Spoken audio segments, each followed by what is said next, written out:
Hi students, so thank you so much for watching this video. இப்போ பார்த்தீங்கன்னா எப்படி நம்ம பக்கத்தில் ஒரு டியூஷன் சென்டரை கண்டுபிடிக்க போகிறது ஈஸியாக அப்படின்னு நான் சொல்ல போகிறேன். ஸோ ஃபஸ்ட்டு நீங்கள் உங்கள் லொக்கேஷன் ஆனாக இருக்கான்னு பார்த்துக்கோங்க. பிகாஸ் உங்கள் லொக்கேஷனை பேஸ் பண்ணி தான் நீங்கள் ஈஸியாக உங்கள் பக்கத்தில் எத்தனை டியூஷன் சென்டர் இருக்குன்னு தெரியும். இப்போ பார்த்தீங்கன்னா நமக்கு ஆல் ஓவர் தமிழ்நாடுல இத்தனை டியூஷன் சென்டர்ஸ் இருக்குது அப்படின்னு நம்ம ஆப்பில் ஈஸியாக ஃபைண்ட் அவுட் பண்ணிக்கலாம். ஸோ அதில் நம்ம லொக்கேஷனை கிளிக் பண்ணுறப்போ நமக்கு நியர்பை எத்தனை டியூஷன் சென்டர் இருக்குது அப்படின்றது நமக்கு ரொம்ப ஈஸியாக தெரியும். ஸோ இதில் பார்த்தீங்கன்னா என் பக்கத்துலேயே ஒரு டியூஷன் சென்டர் இருக்குது.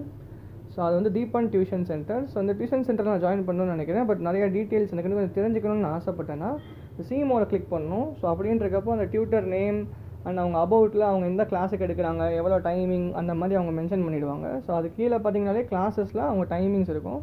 ஸோ அதை கிளிக் பண்ணுறப்போ அவங்க டியூஷன் டைமிங் என்ன ஜென்ரலாக அண்ட் அவங்களோட ஃபீஸ் என்ன அப்படின்றது இருக்கும்.